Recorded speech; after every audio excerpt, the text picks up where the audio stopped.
शन्नो मित्रः शं वरुणः शन्नो भवत्वर्यमा शन्न इन्द्रो बृहस्पतिः शन्नो विष्णुरुक्रमः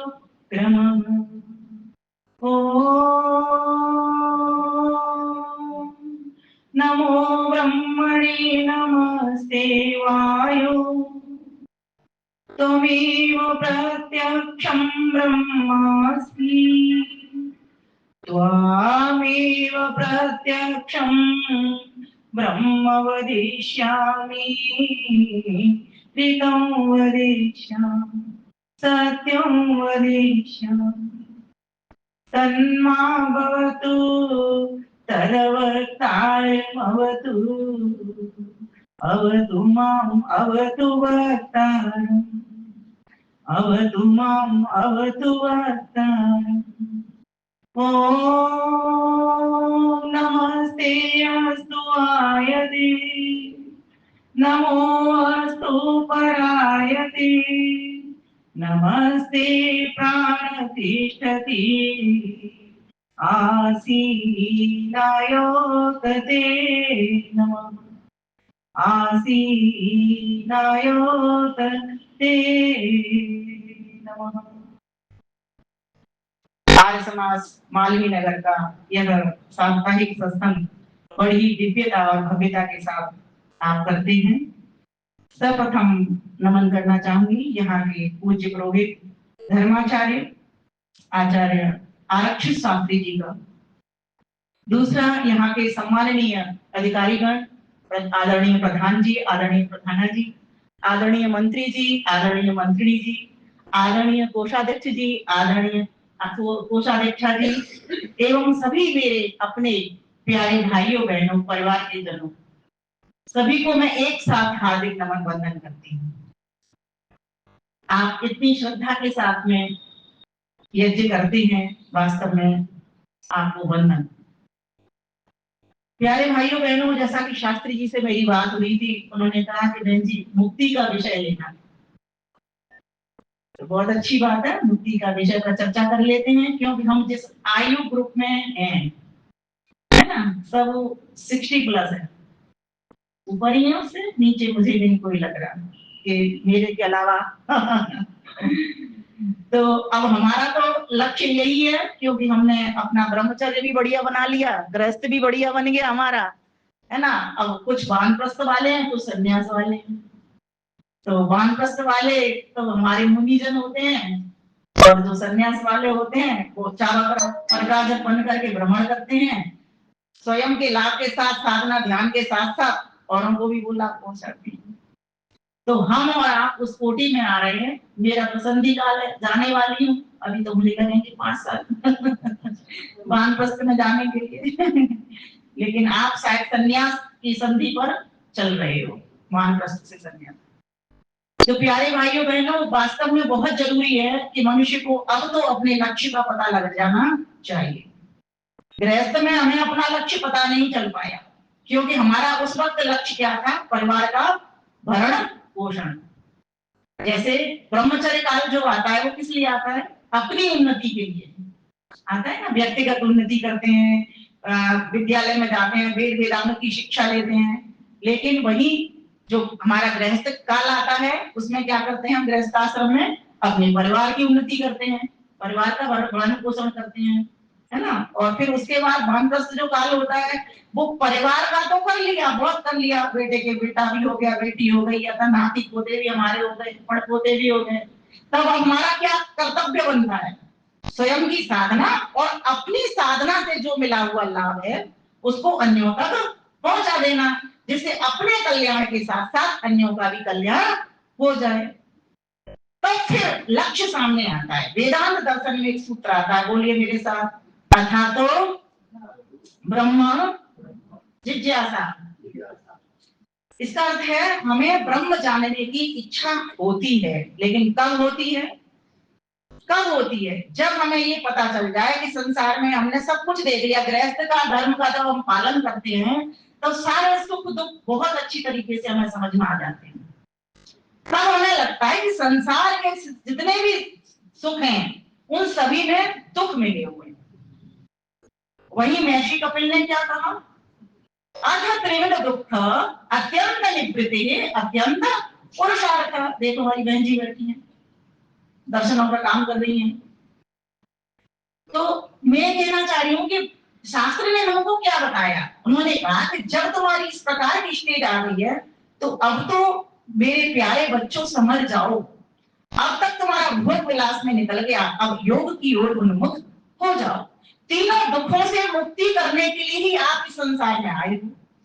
अच्छा, संसार में तो सभी पशु पक्षी आए हैं, तो किसके लिए संबोधन हो रहा है? ये सिर्फ मनुष्यों के लिए, क्योंकि एक मनुष्य की ही गाड़ी ऐसी है जिस गाड़ी में बैठ करके हवाई यात्रा हो सकती है, बाकी की गाड़ी में हवाई यात्रा नहीं हो सकती। वो एक अलग बात है, अपने कुत्तों को पिल्लों को भी हम हवाई यात्रा करा देते हैं अपने अपने साथ साथ, वो एक अलग बात है। लेकिन मैं जिस हवाई यात्रा की बात कर रही हूँ, जिस गाड़ी की बात कर रही हूँ, ये हवाई जहाज से भी बहुत सुपर कोट लिए थे। मैंने कभी एक रचना लिखी थी, उसकी 2 पंक्तियां बोलती हूँ।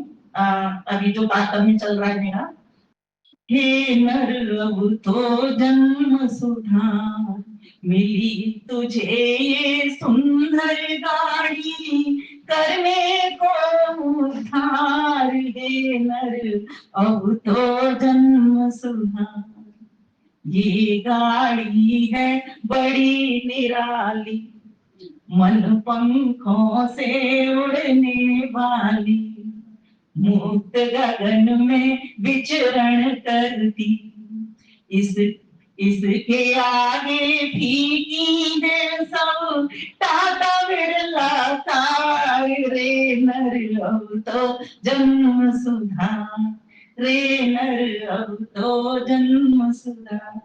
तो ये जो हवाई यात्रा की जो मैंने बात की थी, वो ये बात की थी कि वास्तव में ये हवाई यात्रा की करनी है तो इसी गाड़ी में हो सकती है, क्योंकि बाकी की पशु पक्षी की जो योनियां है वो तो कैसी हैं बोलो, भोग योनि है, वो कर सकते हैं। लेकिन मनुष्य की ये जो गाड़ी है वो उभय योनि है, ये भोग भी भोगेगी और कर्म भी करेगी। अच्छा, जो हमारे कर्म बीत गए है ना, वो तो बीत गए, जो चला गया वो चला गया, उसके लिए रोना क्यों? लेकिन जितनी सांसें हमारे पास हैं उनमें हम अच्छे कर्म कमा लें, जिससे उस मुक्त शरीर पा करके अर्थात मोक्ष की अवस्था को प्राप्त करके हम कितने वर्ष तक, 31 मिनट, और बोलिए कितना, 40 खरब, और कितना, 10 अरब वर्ष तक हम आनंद कर सके मोक्ष की सैर। अच्छा, किसी को इतनी बड़ी टिकट मिल जाए तो बोलो वो छोटी सी पिकनिक पर जाएगा? नहीं जाएगा भाई। ये जो हमारे जो दुख है ना, परेशानियां और सुख हैं, ये क्षणिक होते हैं।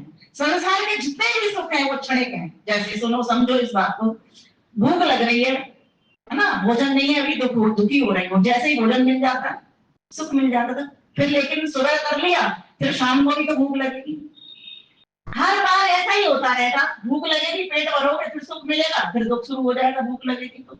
छोटा सा उदाहरण है, इसी से सभी जगह पर आप इस चीज को घटा सकते हो। तो जब इतनी सी छोटी टिकट के लिए आपको बार बार वही काम करना पड़ रहा है, तो क्यों नहीं हम मुक्ति विशेष के लिए उपाय कर डालें? क्योंकि एक बात है, सांख्य दर्शन में महर्षि कपिल क्या कहते हैं, पुत्रापि को भी सुखी ना। संसार में कोई भी सुखी नहीं है। कोई सुखी दिखाई दे रहा है? किसी से बात करके देखिए अंकल जी, कोई सुखी दिखाई दे रहा है? नहीं दिखाई दे रहा ना। किसी को कोई समस्या, किसी को कोई धन की, कोई बच्चे की, किसी की शादी नहीं हो रही, किसी का कुछ और नहीं हो रहा, कोई ना कहीं दुखी पाया ही जाता है, कोई भी सुखी नहीं है। लेकिन सुखी कौन है? कुछ सोचते भी तो होते होंगे। मनसि च परितुष्टे वल्कलैस्त्वं च लक्ष्म्या समयः परितोषो निर्विशेषो विशेष। अरे कुछ होते हैं, एक राजा भी सुखी नहीं है, लेकिन एक मुनि वल्कल वस्त्र पहन करके भी सुखी है। होता है कि नहीं होते? तो कौन सुखी हो रहा आखिर में? योगी सुखी हो रहा है। तो हमको क्या करना, भोगों को कम करते हुए मोह माया को, देखो ये मोह रहेगा क्योंकि हमारे पास क्या है बोलो, अविद्या। अविद्या से हम मोह में ग्रसित हैं, अविद्या से ही हमारा जन्म हुआ है। न्याय दर्शन में महर्षि गौतम ने क्या लिखा है, किसी को याद है सूत्र? दुख जन्म प्रवृत्ति दोष मिथ्या ज्ञानानाम पुत्रोत्तर अपाये तदंतर अपाया अपवर्तः। क्योंकि हम दुखी कब हो रहे हैं? क्योंकि हमारा जन्म हो चुका है। क्योंकि इन इंद्रियों से तो सुखी दुखी होते हैं ना, जन्म में नहीं आते तो सुखी दुखी नहीं होते। तो इसका मतलब क्या होगा? हमें जन्म लेना बंद करना पड़ेगा। आप कह रहे ये तो बड़ी समस्या की बात है, फिर ईश्वर ने हमको जन्म ही क्यों दिया? तो बोले भोग भी तो भोगने थे आपको, इसलिए जन्म हो गया। लेकिन आप अपने भगवान को धन्यवाद करिए कि मनुष्य का जन्म मिला है, जिससे फिर उस 31 मील की यात्रा कर सकते हो आप। तो करें क्या? समस्या बड़ी गंभीर है सामने। तो बोले भजन करो, बड़ी सामान्य सी बात कहता है भजन करो। लेकिन भजन करते करते तो मालाएं तोड़ डाली, मन के गिनते गिनते तो समय सारा खर्च कर दिया, कुछ हो तो रहा नहीं है। तो शास्त्री जी हमारे कहते बहन जी मुक्ति के उपाय बताओ। इतनी बढ़िया बात उन्होंने एक ही सेंटेंस में कह दी, मुक्ति के उपाय बताओ।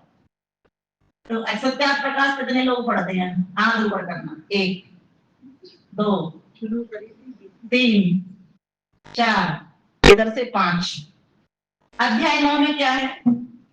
समोल्लास 9 में नहीं है, वो अलग बात है। मैं तो अध्याय 9 की बात कर रही हूँ। समोल्लास 9 7 तक ही पढ़े हैं आप, बस ईश्वर को ही जानना है कि आपने। तो बंध मोक्ष विषय है, वहां पर स्वामी जी ने दिया है ना। वहां पर वो क्या कहते हैं कि अगर आपको बंधन और मोक्ष समझना है तो सबसे पहले उन्होंने यजुर्वेद का मंत्र दिया है। आप खोलना, आप मेरे कहने के बाद खोलना सत्यार्थ प्रकाश को। उन्होंने कहा है अविद्याम विद्याम च विद्याम च यस्तद वेदो भयं स अविद्या मृत्युम तीर्त्वा और विद्या अमृतम अश्नुते।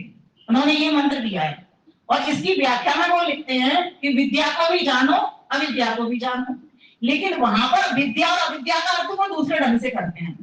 उन्होंने कहा है कि अविद्या मृत्युम तीर्त्वा अर्थात कर्म और उपासना को भी जानो। तुमने जान तो ले लिया कि ईश्वर ऐसा है, सच्चिदानंद स्वरूप, रोज बोल रहे हैं ईश्वर सच्चिदानंद स्वरूप निराकार सर्वशक्तिमान सर्वज्ञ तो बोलते रहते हैं, डेली पढ़ते हैं। सार समाज का दूसरा नियम किसी को याद है? कितने लोगों को याद है? एक माता जी, आप में से किसी को आर समाज का दूसरा नियम याद है? याद कीजिए। इतना गंभीर विषय मेरे सामने है जिसको मैं आपके समक्ष बोल रही हूँ। ये गंभीर विषय का लाभ तभी है जब आप आर्य समाज के 10 नियमों को याद कर लें। जब तक हमें 3 वस्तुओं का ध्यान नहीं, मैं आगे भी बढ़ूंगी, यहाँ से आगे मैं अब वही रहूंगी, क्योंकि 3 वस्तुओं का ध्यान करना बहुत जरूरी है। 3 वस्तु कोई बता सकते हैं? कौन सी वे 3 वस्तुएं जिनका ध्यान करना प्रत्येक को बहुत जरूरी है? ईश्वर, जीव और प्रकृति, ये 3 अनादि सत्ताएं हैं, इनका जन्म नहीं होता। आप कहते हैं संसार तो बना प्रकृति से बना, हम प्रकृति से बना है, लेकिन प्रकृति का जन्म नहीं होता। संसार का जन्म होता है, प्रकृति से विकृति बनती है, प्रकृति से सूरज बना, प्रकृति से चंद्रमा बना, प्रकृति से पृथ्वी बनी, सब कुछ जल वायु और गगन सब कुछ प्रकृति से बना, लेकिन प्रकृति नहीं बनती है। समझ रहे हो ना? इसको एक छोटे से उदाहरण से मैं आपको बता सकती हूँ कि 3 चीजों की क्यों जरूरी है, 3 चीजों का ज्ञान क्यों जरूरी है। बिना 3 के ये संसार में कोई भी काम नहीं हो सकता। अकेला ईश्वर होता तो भी ये संसार नहीं बनता, अकेली प्रकृति होती तो भी संसार नहीं बनता, अकेली आत्मा होती तो भी संसार नहीं बनता। एक स्टूल में 3 पाए तभी वो स्थिर टिक सकता है, तभी आप उसके ऊपर बैठ सकते हो, नहीं तो डिगलेगा। बिना कर्ता के कोई चीज बनती है क्या? कोई कर्ता चाहिए ना, और वो कर्ता कैसा होना चाहिए? चेतन होना चाहिए। बिना चेतना के कोई संसार नहीं बनेगा। अब आप कहोगे हम भी तो चेतन है, आत्मा भी तो चेतन है, लेकिन आत्मा के गुण क्या है? अल्पज्ञ है, ये एक देशीय है, ये बहुत कम जानने वाला है, समझ गए ना? और कम जानने के साथ साथ एक जगह का वासी है। दोनों चीजें मिली जुली है, ये एक जगह रहते हैं, इसीलिए हम कम जानते हैं, हमारी क्षमता इतनी सी है, सीमित है। लेकिन ईश्वर सर्वज्ञ है, सब जानकारी रखता है। क्यों रखता है? क्योंकि ही बनाया है। तो जो ईश्वर है उसका योग दर्शन में महर्षि पतंजलि ने एक सूत्र दिया कि वो कैसा है ईश्वर। तो क्या कहा, क्लेश कर्म विपाकाशयी अपराध निष्ठा पुरुष विशेषो ईश्वर। अब पुरुष तो दो होते हैं, एक आप भी पुरुष हैं, आप सब भी पुरुष हैं, मैं भी पुरुष हूं। पुरुष मीन्स पूरी शयनाथ यदि पुरुष अगर जो पिंडपुरी में निवास करता है वो भी पुरुष है, और जो ब्रह्मांडपुरी में शयन करता अर्थात निवास करता, शयन से मतलब क्या है, रहता है। अब लोगों ने क्या कर लिया, शयनार्थी उस चीज को लेकर के कि परमात्मा सोते हैं तो मैंने जगाना सुलाना प्रारंभ कर दिया। ये चीजें देखिए, लेकिन महर्षि दयानंद क्या कहते हैं, संगति पर अर्थ लगाओ। बिना संगति के अगर आप अर्थ लगाओगे किसी चीज का तो अर्थ का अनर्थ हो जाएगा। तो वहां शयनार्थी का मतलब है निवसति, परमात्मा पूरे ब्रह्मांड में रहने से पुरुष है। जो पुरी में रहता है उसका नाम पुरुष है। तो पिंडपुरी में रहता है तो जीवात्मा भी पुरुष है, ब्रह्मांडपुरी में पूरी में रहता है तो परमेश्वर का नाम भी पुरुष है। तो कैसा था वो पुरुष कैसा है, तो यहाँ जीवात्मा के लिए तो बात चली नहीं है। तो किस पुरुष की बात चल रही है, क्यों क्यों चल रही है उस परम पिता पुरुष की, क्योंकि वहां पर बात कही क्या, क्लेश, बोलो क्लेश।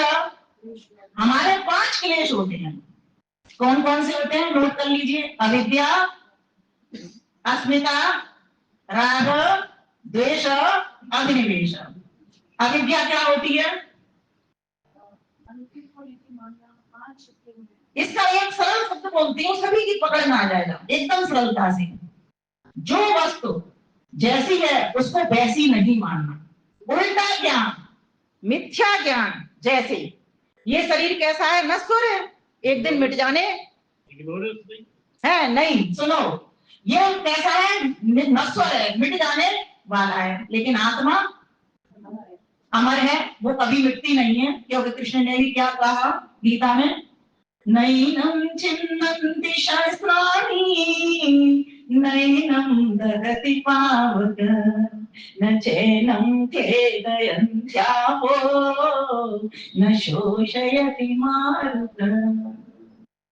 जल, वायु, अग्नि न ढीला कर सकते, न सुखा सकते, है ना, कुछ न शस्त्र काट सकते, कोई कुछ नहीं कर सकता। तो वो आत्मा अजर अमर है। लेकिन जो कुछ होता है वो इस भस्मांतम शरीरम, इस शरीर का होता है। अब ये सही ज्ञान है। तो अब आप जो दूसरा अविद्या के साथ में जो चल रहा है क्लेश, परमात्मा इस अविद्या में रहता नहीं है, वो विद्यावान है, वो इस अविद्या से दूर है। जो पदार्थ जैसा है उसको वैसा ही जानता है, लेकिन जीवात्मा इसी अविद्या में फंसा हुआ है। आप कहोगे मैं जान तो गया कि शरीर जाने वाला है और आत्मा अजर अमर है, इतना तो आप जान गए, लेकिन जब आपका व्यवहार आएगा तब आप नहीं जानोगे। नहीं तो भयभीत हो जाते, आप भयभीत हो जाते ना। आपको लगता है कोई हमें कह रहा है कि भाई तू अपना शरीर हमें दे दे, कोई आ जाए आपके सामने खड़ा होकर के कह दे भाई मैं तुझे मारना चाहता हूँ, कौन आगे आएगा, कोई आएगा, सब डर जाएंगे। ये इतनी कठिन बात है, ऐसी गहरी बात है कि जान रहे हैं लेकिन अभी हमने माना नहीं है उसको, या फिर मान लिया है साथ में तो जाना नहीं है सही तरीके से। दो तरह से इस बात को कह सकते हैं। तो ईश्वर में कोई भी क्लेश नहीं है। अविद्या, अस्मिता, अस्मिता का अर्थ होता है कि आत्मा के अनुसार ये भी एक क्लेश है, और बुद्धि के तरह से बुद्धि और आत्मा को एक कर लेना। क्या, बुद्धि और आत्मा को एक करके जाना। जैसे आपके घर में चोरी हो गई, ठीक, आप क्या कहते हो, हाय मैं लुट गया, हाय मैं पिट गया, मेरा क्या होगा। अरे तू कहां लुटा, आत्मा तो कैसा है, अप्रतिसंक्रमण, उसमें तो कोई संक्रमण होता नहीं, अपरिवर्तनीय, उसमें तो कोई परिवर्तन होता नहीं। अभी आपने गीता का श्लोक में यही तो जाना था। इसीलिए मैं कहता हूँ आपने मान लिया है, बस शास्त्रों को पढ़ लिया है, लेकिन आपने सही रूप में उसको जाना नहीं। व्यक्ति फिर अभय होना प्रारंभ कर देता है, निर्भय होकर के जीना प्रारंभ कर देता है।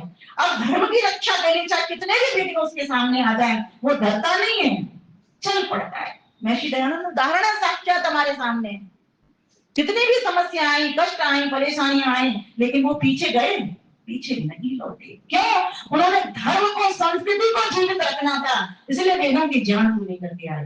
प्यारे भाइयों बहनों, परमेश्वर में न तो अविद्या न अस्मिता। क्या वो इस तरह से सोचता है, उसकी दुनिया की कितनी हम हानि करते हैं, सोचो। लेकिन वो कभी ऐसा परेशान होता है, भयभीत होता है? नहीं होता। लेकिन जीवात्मा परेशान हो जाता है। जब उसको ये बोध हो जाएगा कि मेरा क्या गया, मैं लाया कहां से था, क्या लाया था मैं और क्या लेकर के जाऊंगा, मात्र कर्म संचय करके लेकर के जाऊंगा, संचित कर्म ही करके ले जाऊंगा। वो भी उसकी एक खुशबू के रूप में होगी जो मेरे साथ जाएगी सूक्ष्म शरीर के साथ में। बस इतना ही बोध करके और इसको प्रैक्टिकल में लेके आ जाता है। सारा खेल है, अगर व्यक्ति को वैराग्य नहीं होगा, वैराग्य से पहले विवेक नहीं होगा, तब तक वो मुक्ति में जा ही नहीं सकता। आप सोचो ना, परमेश्वर कैसा है? बोलो मेरे साथ, असंगो ही अयम पुरुष। वह जो पुरुष है वो असंग है, संग तो रह रहा है लेकिन वो असंग होकर के रह रहा है ना, लिप्त नहीं हो रहा, निर्लिप्त भाव से वो रह रहा है। तो जब हमको ये जानकारी हो जाएगी और उसको प्राप्त करना चाहते हैं, क्योंकि आपको पता है संसार में कोई सुखी हो नहीं रहा, तो कहां सुखी होंगे? उस ईश्वर के पास सुखी होंगे। अब आप कहोगे ये तो हमने जान लिया कि ईश्वर हमारे आसपास रह रहा है, हमारे भीतर भी बाहर भी। आप रोजाना संध्या करते हो, कितने लोग संध्या करते हो? उसमें ये बात है ना, किन मंत्रों में ये बात है कि ईश्वर हमारे दाएं भी है, बाएं भी है, ऊपर भी है, नीचे भी है। जब हम कौन से मंत्र पढ़ते हैं? मनसा परिक्रमा के मंत्र पढ़ते हैं, तब हम इस संबोधन को करते हैं। इसलिए मैं आप सभी को एक बात कह करके यहाँ से जाऊंगी, जब भी संध्या करेंगे, आप अभी सेंटेंस में भी बोल रहे थे, जो गीत गा रहे थे, वो मैंने बात पकड़ी आपकी कि वास्तव में अर्थ तब तक नहीं जानोगे किसी चीज का, तब तक आप संबंध नहीं बिठा सकते। आपको पता है कि मेरे पिताजी हैं, जब आपने ये जान लिया तब आप उनसे संबंध का व्यवहार करते हो ना। जब आपने ये जान लिया ईश्वर मेरा, मैं उसका पुत्र, वो मेरा स्वामी, मैं उसका सेवक, वो व्यापक, मैं व्याप्य, वो राजा, मैं प्रजा, वो गुरु, मैं शिष्य, जब आपने ऐसा जान लिया तब तो आप उससे संबंध निर्वाह करोगे। तब तक संबंध हमारा निर्वहन नहीं होता, तब तक हम किसी से जुड़ नहीं सकते। तो पहले जुड़ने के लिए, इसीलिए मैं आपको योग दर्शन के उस महर्षि पतंजलि के आप देखो, सांख्य दर्शन और योग दर्शन दोनों जुड़े हुए हैं, एक ही जोड़ा है इनका। तो जब उन्होंने कहा अथ त्रिविध दुख, तीनों दुखों से छूटना चाहते तो क्या करो? अत्यंत पुरुषार्थ करो। अब पुरुषार्थ के लिए क्या करोगे? तीन वस्तुओं का ध्यान करोगे। ईश्वर वस्तु है कि नहीं? बोलो। नहीं है, आपने मना कर दिया। नहीं है वस्तु नहीं है। कौन कह रहा है वस्तु? आप ऊपर करना जरा, कौन कह रहा है नहीं वस्तु नहीं है? तो मतलब आप इसको तकत को इनको वस्तु कहते हो, बस आप खुद को वस्तु नहीं कहते। वस्तु का मतलब होता है कोई पदार्थ, कोई द्रव्य, और चेतन द्रव्य है कि नहीं? ईश्वर है, तो वस्तु हो गया कि नहीं हो गया? आपने तो वैसे दर्शन का काम भी कर रही हैं, आपको थोड़ा गहराई में करिए उसको। गहराई में करने से आपको चीजें पकड़ में आएगी। ईश्वर चेतन वस्तु है, ये जड़ वस्तु है, ये प्रकृति से बनी है, ठीक है ना। और जो ईश्वर और आत्मा है वो कैसे है? वो चेतन है, वो प्रकृति से नहीं बने, है ना। मैंने पहले ही स्टार्टिंग यहीं से कर दी थी आपकी। तो तीनों दुखों से छूटना चाहते हो तो क्या करोगे? पुरुषार्थ करोगे। पुरुषार्थ में क्या करोगे? ईश्वर को सही स्वरूप में जान लोगे। और सही स्वरूप के लिए आपको असमाज का दूसरा नियम बता दिया महर्षि दयानंद सरस्वती ने कृपा करके। उन्होंने चारों वेदों को कितने अच्छे ढंग से पढ़ा, 6 दर्शनों को कितने अच्छे ढंग से पढ़ा, ब्राह्मण ग्रंथों को कितने अच्छे ढंग से पढ़ा कि सत्याग्रह प्रकाश जैसे ग्रंथ को आपके समक्ष रख दिया। एक अकेले सत्याग्रह प्रकाश ग्रंथ को पढ़ते के साथ ही, कैसे? लेकिन जैसे गुरुदत्त ने पढ़ा, जैसे स्वामी श्रद्धानंद ने पढ़ा, इस तरह से पढ़ोगे तब आप मुक्ति को और पढ़ोगे। इसीलिए मैं अभी वहां तक पहुंच ही नहीं रही हूँ, अभी मैं वहीं टिकी हुई हूँ कि आपने क्या करना, आपने सही रूप में जाना कि परमेश्वर क्लेशों से रहित है।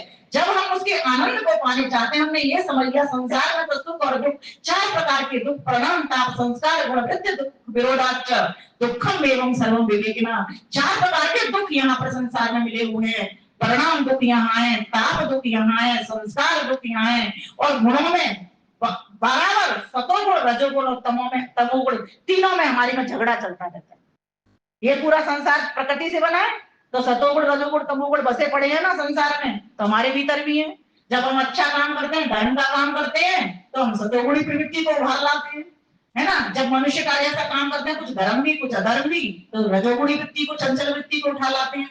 और जब हम राक्षस प्रदेश पर उतर आते हैं तो क्या करते हैं, तमोगुण वृत्ति को उठा लेते हैं। तीनों इन तीनों में झगड़ा भी होता है। कैसे झगड़ा होता है?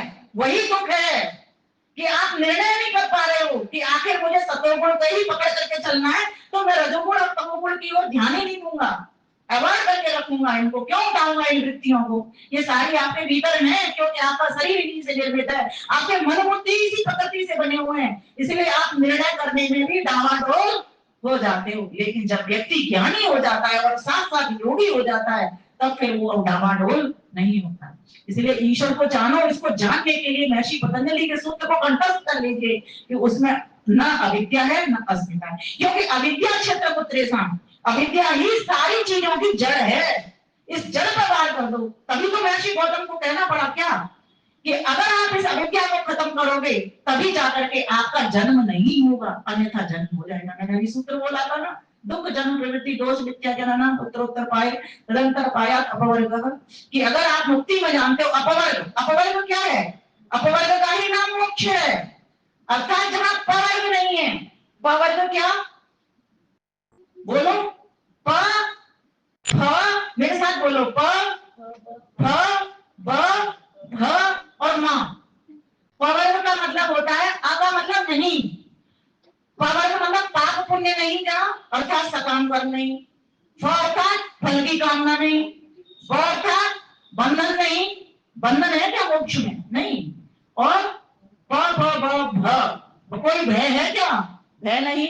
और म, कोई मृत्यु है क्या? मृत्यु नहीं ना, मोक्ष में काय की मृत्यु है? नहीं है ना। तो जहां पर ये चारों बात हट गई, अपवर्ग हो गया। अब माने नहीं, अभाव और पवर्ग खत्म कर दो पूरा, तो ये चारों चीज वहां होती नहीं है, तो आप मोक्ष में चले गए। अब इनसे छूटने के लिए अविद्या में आना है और अस्मिता क्लेश को खत्म कर देना, तब तो परम सुख की ओर लौटोगे आप। अविद्या, अस्मिता, फिर कहा राग। राग का अर्थ होता है, महर्षि पतंजलि कहते हैं, सुखानुसई राग। जिन व्यक्तियों से हमको सुख मिलता है उनमें राग हो जाता है। भाई आपसे मुझे मोटी दक्षिणा मिलती है, मुझे आप में राग हो जाएगा, आपकी समाज में राग हो जाएगा, है ना। और आपसे मुझे अपमानित होना पड़ता है तो आपसे मेरा द्वेष बन जाएगा, क्योंकि मुझे दुख मिल रहा है कि वो तो मेरा अपमान करते हैं। मैं उदाहरण बता रही हूँ आपको सिर्फ, जिससे आपको जल्दी पकड़ में आ जाए। ये नहीं आपसे मांग नहीं रही हूँ मैं, तो आपको बस सिर्फ उदाहरण दे रही हूँ। तो मेरा कहने का मतलब ये है कि सुख जहां से मिलता है व्यक्ति को, और एक ही व्यक्ति से सुख और दुख दोनों मिलते हैं, है ना। जैसे मैंने कहा ना कि आपसे मोटी दक्षिणा मिल गया तो सुख मिल गया, आपसे अपमान मिल गया तो दुख मिल गया। लेकिन योगी व्यक्ति होता है तो वो क्या करता है, इनसे परे हट जाता है। सब गीता में बड़ा सुंदर कहा इसी बात को, शमः शत्रौ च मित्रे च तथा मानापमानयोः शीतोष्ण सुख दुःखेषु समः संग विवर्जितः, समः संग विवर्जितः।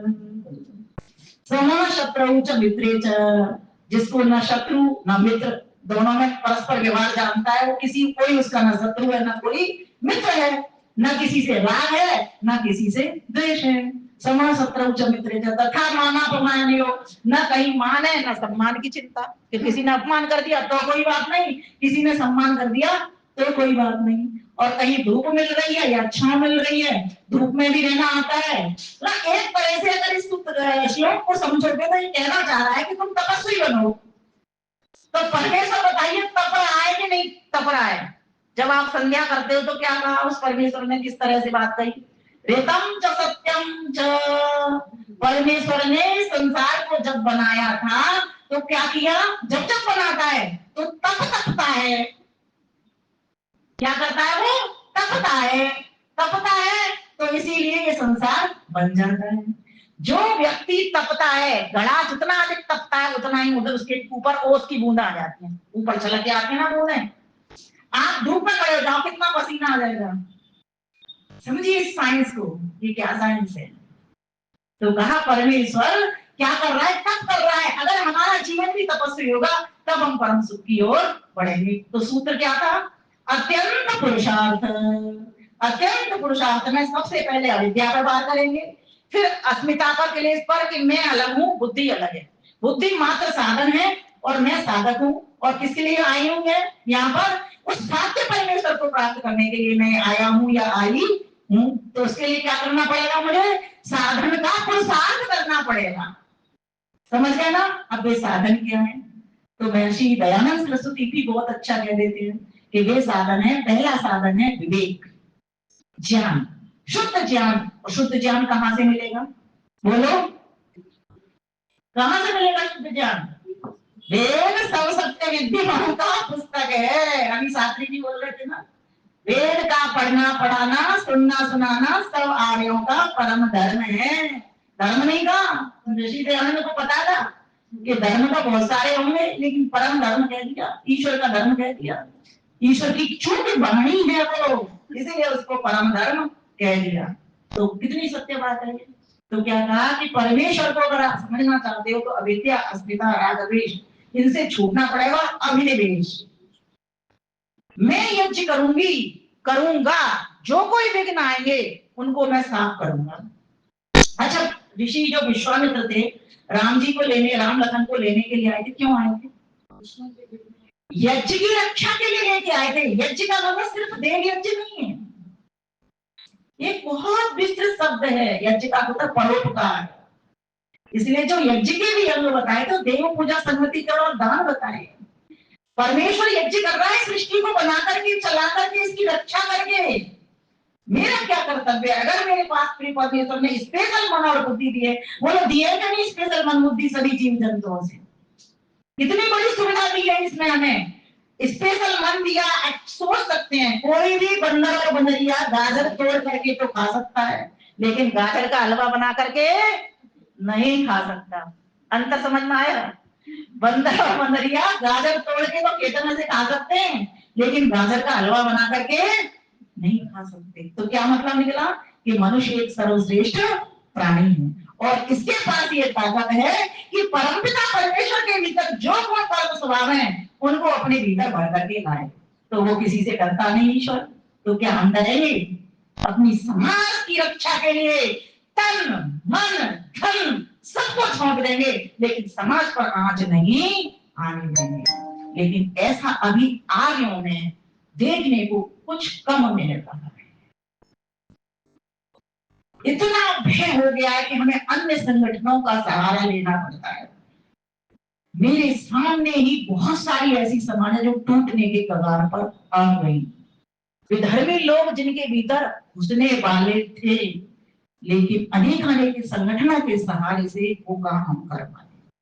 आर्य समाज जो एक जागरूक संस्था के साथ साथ एक बलवान समृद्ध संस्था है, बहादुर संस्था है, लेकिन आज कहीं ना कहीं हमारा बल कमजोर पड़ रहा है। हम मुक्ति की बात करते हैं, वो तो बहुत आगे का स्टेप है भाई। पहले अपने यम नियम तो पक्के कर लो। जब तक जीवन में दृढ़ता नहीं, सत्य नहीं, अहिंसा नहीं, शौच नहीं, संतोष नहीं, तप नहीं, स्वाध्याय नहीं, ईश्वर प्रधान नहीं, तब तक आप मुक्ति के अधिकारी कैसे हो सकते हो? ठीक है, पहले हमेशा हर चीज का आप लाभ जानिए कि मुझे मुक्ति में लाभ क्या है। आपने लाभ जान लिया, एक आनंद की अवस्था 31 मील तक मिलेगी हमको। हर कोई चाहता, भाई कौन नहीं चाहता कि मुझे आनंद नहीं मिले? कोई भी जीव संसार में ऐसा नहीं है जो पशु पक्षी चींटी कीड़े मकोड़े हैं कि वो दुख चाहते हैं। एक कॉमन सभी का एक ही चीज है, उद्देश्य है, लक्ष्य है। चाहे वो नहीं समझते हो, लेकिन इतना जानते हैं कि मुझे सुख मिले, मुझे सुख मिले, मुझे एक भी दुख नहीं मिले। अगर मैं आज बोल दूं कि आपको कोई एक दुख दे देती हूँ, 99 सुख दे देती, नहीं नहीं जी मुझे एक भी दुख नहीं चाहिए। पर मुझे भी कहे तो मैं भी क्या कहूंगी, नहीं चाहिए। लेकिन पुरुषार्थ क्या तत्परता है मेरा?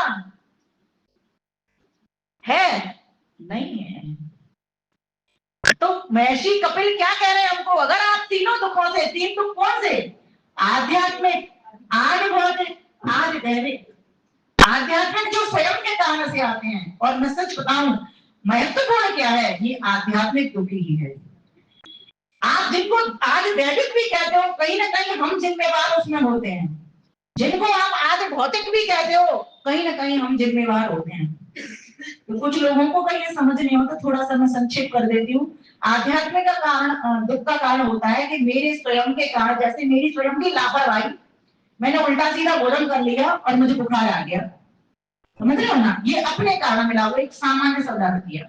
और आधे भौतिक में क्या होगा, अन्य भूतों से मिलने वाला, भूतों का मतलब भूत प्रेत से नहीं, अन्य प्राणियों से मिलने वाला। और ध्यान देना, भूत प्रेत कोई ऐसे नहीं होते जो डरा दिए गए हैं। भूत प्रेत का मतलब होता है भूत जो बीत गया, और प्रेत का मतलब जो बॉडी, डेड बॉडी पड़ी है। ऋषि दयानंद लिखते हैं सत्ता प्रकाश नहीं है, भूत प्रेत होते हैं। जो डेड बॉडी है वो करेगी क्या हमारा, है ना, और जो बीत गया वो क्या करेगा, जो समय बीत गया वो क्या करेगा। और भूत स्थूल भूत और सूक्ष्म भूतों को भी कहते हैं, इनसे सारा संसार बना है ना। तो ये हमारा क्या करेंगे, समझो ना बात को। और जो प्राणी है सामने सामने, ये हमारा क्या करेंगे जब तक हमारा बल उनसे अधिक नहीं हो। तो इसीलिए तो बार बार बात कही है, ज्ञानी के साथ साथ आप बलवान भी बनो। जैसे सर्वशक्तिमान परमेश्वर उसके पास बैठो, उसके गुण कर्म स्वभाव को पकड़ो, तो आपकी अभिनिवेश जो दुख है, जो पांचवा जो दुख था, वो समाप्त हो जाएगा।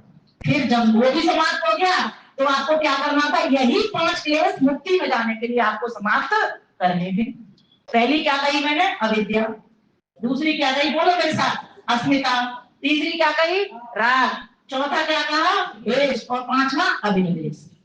मुक्ति में जाने के लिए 5 क्लेश जरूरी और निष्काम कर्म जरूरी। बस 2 बातें याद रखिए।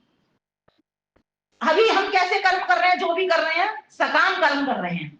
सकाम कर्म का अर्थ होता है संसार की कामना से किए गए कर्म, है ना। जैसे मैं यज्ञ कर रहा हूँ, एक तो भावना ये है कि मैं यज्ञ कर रहा हूँ तो मेरा नाम होगा कि मैं यज्ञ कर रहा हूँ।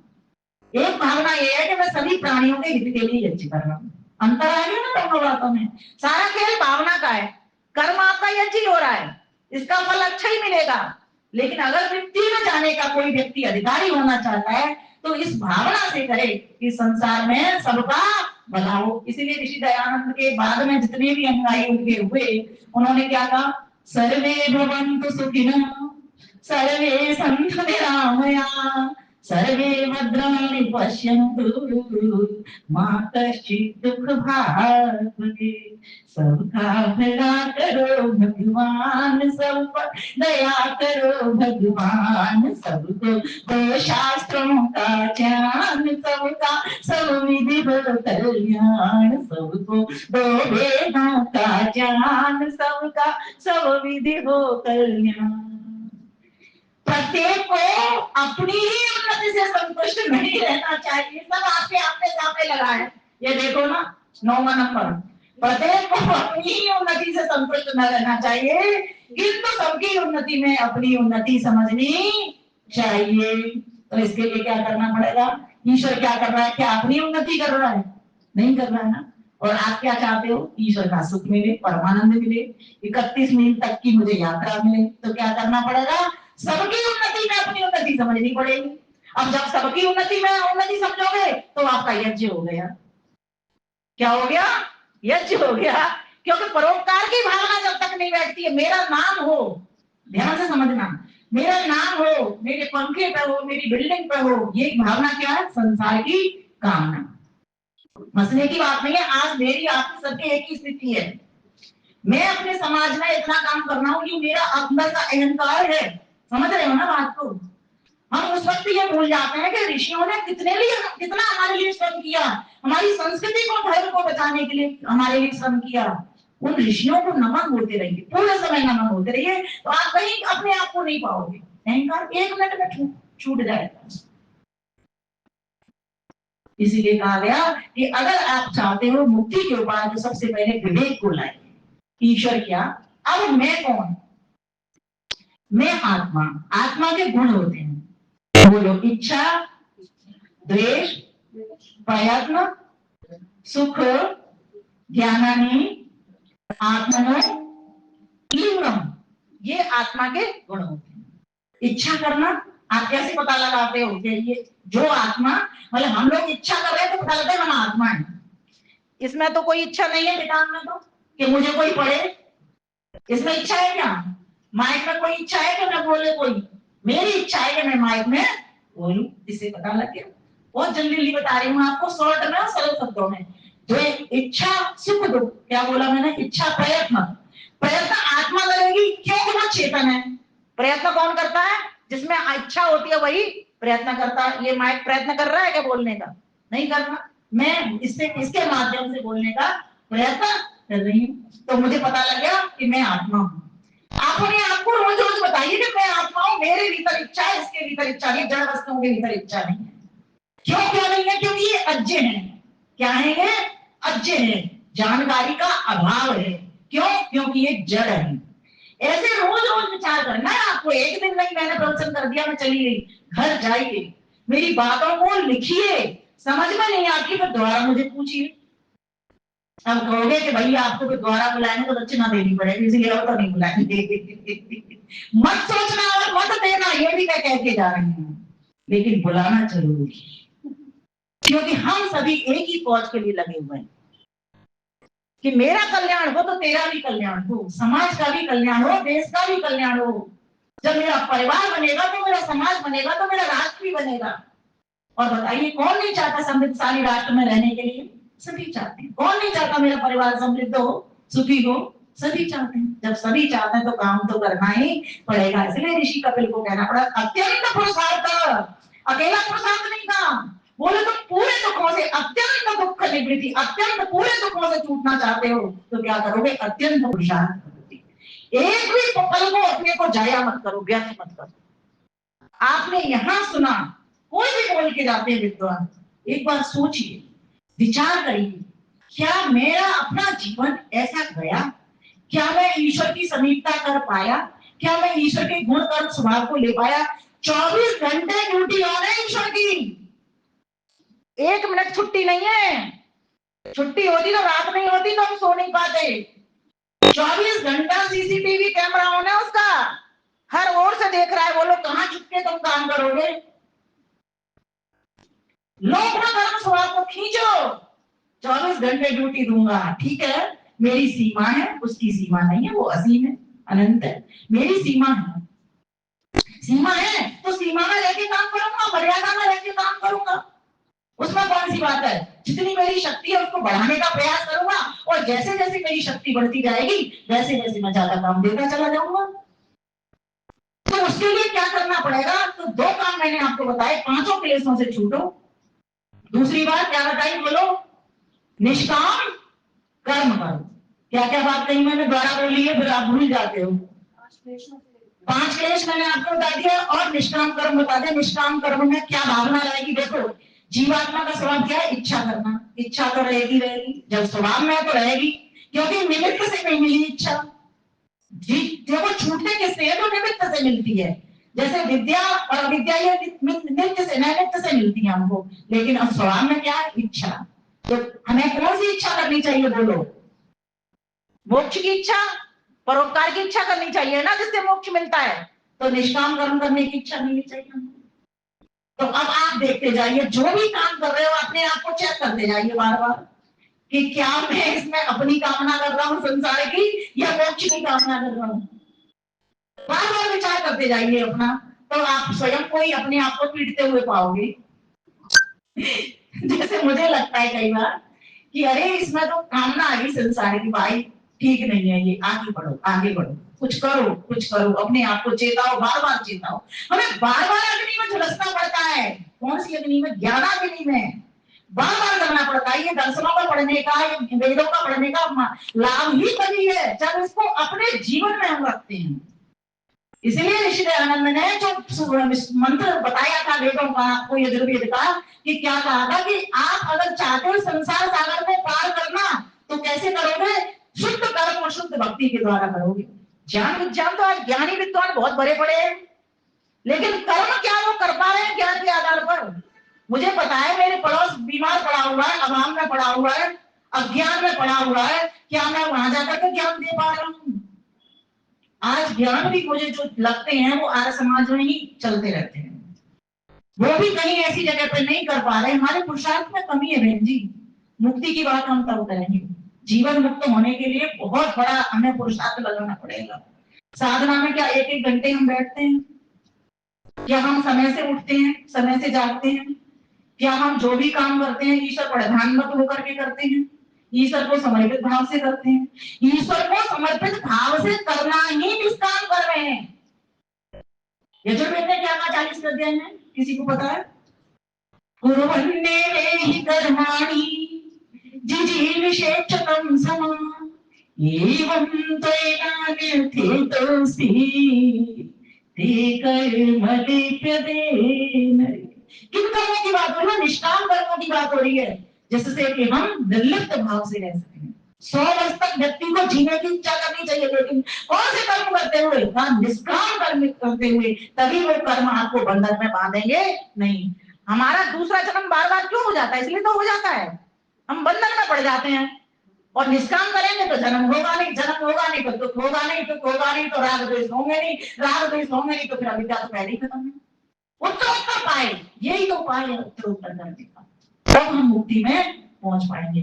तो प्यारे भाइयों बहनों, मैं अपनी रचना कहूंगी, मुझे जो समय किया, ये घड़ी ठीक चल रही है ना? नहीं, मैं और आगे हूँ।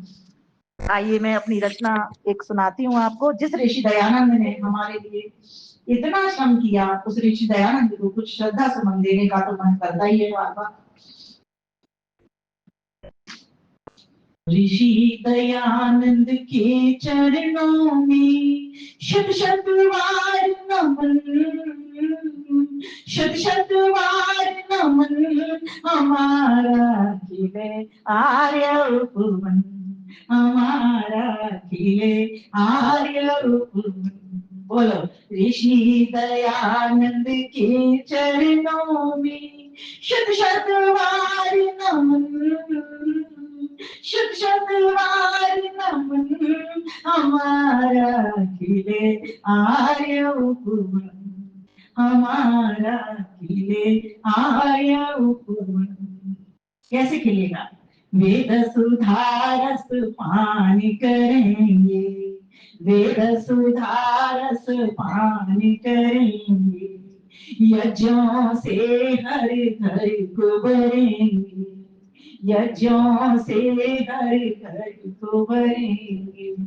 शुद्ध हो पर्यावरण, शुद्ध हो पर्यावरण, हमारा खिले आर्य उपवन, हमारा खिले आर्य उपवन। स्वसंस्कृति से प्यार करेंगे, स्वसंस्कृति से प्यार करेंगे, शिक्षा और संस्कार भरेंगे, शिक्षा और संस्कार भरेंगे। विमल हो तन मन धन, विमल हो तन मन धन, हमारा खिले आर्य उपवन, हमारा खिले आर्य उपवन। और क्या करेंगे? सच्चे सैनिक वीर बनेंगे, सच्चे सैनिक वीर बनेंगे। बोलो, धीर और गंभीर बनेंगे, धीर और गंभीर बनेंगे। गूंज विश्व गगन, गूंज विश्व गगन, हमारा खिले आर्य उपवन, हमारा खिले आर्य उपवन। और क्या करेंगे? एक प्रभु का ध्यान करेंगे, एक प्रभु का ध्यान करेंगे, सुखद राष्ट्र निर्माण करेंगे, सुखद राष्ट्र निर्माण करेंगे। होगा चैन अमन, होगा चैन अमन, हमारा खिले आर्य उपवन, हमारा खिले आर्य उपवन। घर परिवार बचानी है तो क्या करोगे? ऋषि दयानंद ने बड़ी अच्छी बात कह दी। ओम नमस्ते द्वार लिखेंगे, ओम नमस्ते द्वार लिखेंगे, भगवा ध्वज मुंडेर सजेंगे, भगवा ध्वज मुंडेर सजेंगे। सुरभित हो आनंद, सुरक्षित हो आनंद, हमारा खिले आर्य भुवन, हमारा खिले आर्य भुवन। ऋषि दयानंद के चरणों में शत शत बार नमन, शत शत बार नमन, हमारा खिले आर्य भुवन, हमारा खिले आर्य भुवन, हमारा खिले आर्य भुवन। जब तक हम ये भावना अपने भीतर नहीं लाएंगे तब तक हम मुक्ति की ओर प्रयास नहीं कर सकते और बढ़ नहीं सकते। इसलिए प्यारे भाइयों बहनों, आपको यही बात कहना चाहूंगी, उपायों में तो अभी बहुत उपाय हैं, लेकिन जितना हमारे पास अभी ज्ञान है, जितना हमारे पास विज्ञान है, उसको बढ़ाने का प्रयास करें। जितना जितने मात्रा में बढ़ते जाएगा उतनी उतनी मात्रा में आप योग की ओर बढ़ते जाओगे, उस ईश्वर की ओर बढ़ते जाओगे, मुक्ति की ओर बढ़ते जाओगे। इन्हीं शब्दों के साथ आप सभी को इतनी श्रद्धा और धैर्य के साथ श्रवण करने के लिए, मेरा सहयोगी बनने के लिए धन्यवाद करती हूँ और शास्त्री जी को पुनः धन्यवाद करती हूँ। नमस्ते जी।